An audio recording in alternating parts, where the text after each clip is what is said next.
কাল থেকে শুরু হবে এসএসসি পরীক্ষা, কিন্তু তার আগে জ্বালানি সংকটের কারণে জাতীয় গ্রিডে বিদ্যুৎ উৎপাদন কমে গেছে। এতে দেশের বিভিন্ন এলাকায় শুরু হয়েছে ঘন ঘন লোডশেডিং। তীব্র গরম ও লোডশেডিং এর কারণে ভোগান্তিতে পরীক্ষার্থীরা, আর প্রস্তুতি নিয়ে শঙ্কায় অভিভাবক শিক্ষকরা। বিস্তারিত ডেস্ক রিপোর্টে।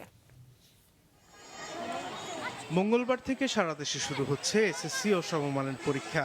আর এই সময় সিলেট শহর ও আশপাশের এলাকায় গত এক সপ্তাহ ধরে চলছে লোডশেডিং। তীব্র গরম, তার উপর ঘন ঘন বিদ্যুৎ বিভ্রাটে পরীক্ষার প্রস্তুতি নিয়ে শঙ্কা থেকে যাচ্ছে শিক্ষার্থী ও অভিভাবকদের মধ্যে। আইপিএস থাকা সত্ত্বেও অনেকক্ষণ কারেন্ট না থাকায় বন্ধ হয়ে যায়, তখন পড়তে অসুবিধা হয়। 1 ঘন্টা পর্যন্ত মনে করেন বিদ্যুৎ থাকে না, এরপর আবার মনে করেন 2 ঘন্টা পর দিলে দেখা যায় 1 ঘন্টার কমও থাকে মানে বিদ্যুৎ। বাচ্চারা পড়তে বসলে যেমন গরম সহ্য করতে পারে না।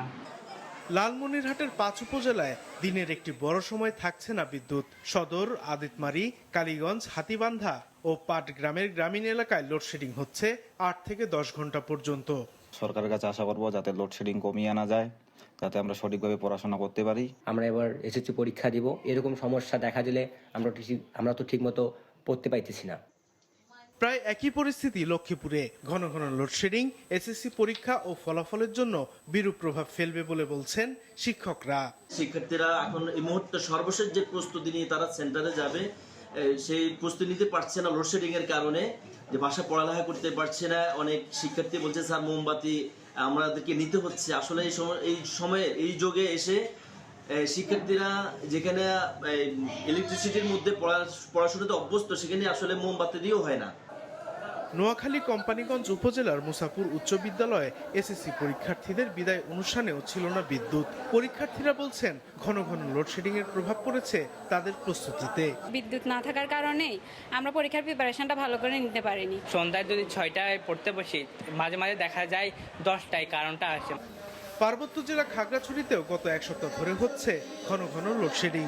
এতে পরীক্ষার্থীদের প্রস্তুতি ও ভালো ফলাফল নিয়ে শঙ্কিত স্কুল কর্তৃপক্ষ।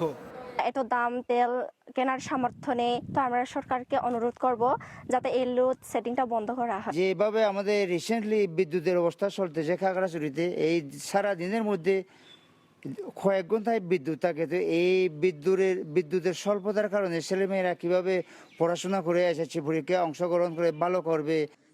সাতক্ষীরাতেও ঘন ঘন লোডশেডিং এর কারণে এসএসসি পরীক্ষার্থীদের পড়ালেখা ব্যাহত হচ্ছে। বিশেষ করে পল্লী বিদ্যুতের আওতাধীন এলাকায় বিদ্যুৎ বিভ্রাট চরম আকার ধারণ করেছে। সারা দেশে বর্তমানে প্রায় 18,000 মেগাওয়াট বিদ্যুতের চাহিদা রয়েছে, যার বিপরীতে উৎপাদন হচ্ছে প্রায় 16,000 মেগাওয়াটের মতো। সাদেকুর রহমান সিদ্দিকী, মাছরাঙা, নিউজ ডেস্ক।